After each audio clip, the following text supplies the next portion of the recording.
বন্ধুরা, আজকে আমার রেসিপি জন্মাষ্টমী স্পেশাল নারকেল নাড়ু আর সুজির হালুয়া। নারকেল নাড়ু কিভাবে করেছি আমি বলছি।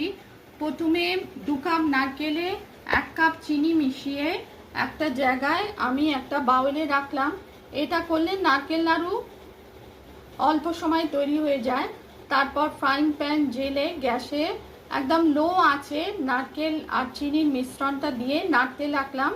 নাড়তে নাড়তে কিছুটা পাক হলে আমি মিল্ক পাউডার, ছোটা এলাইচি দিয়ে আরও খানিকটা নেড়ে পাক তৈরি হলো যখন, তারপর আমি সেটা অল্প একটু ঠান্ডা করে গরম অবস্থায় নাড়ু আমি হাত দিয়ে গোল করে তৈরি করলাম।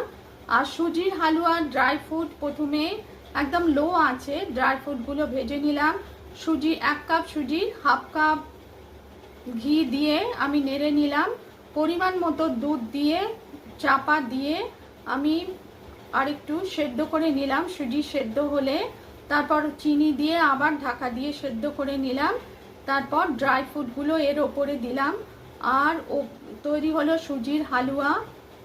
আর ওপর থেকে আমি ড্রাই ফ্রুটগুলো আবার গার্নিশ করলাম পেস্তা, কাজু বাদাম আর কিশমিশ দিয়ে।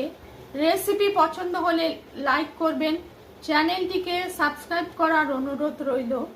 জন্মাষ্টমী স্পেশাল নারকেল নাড়ু আর সুজির হালুয়া।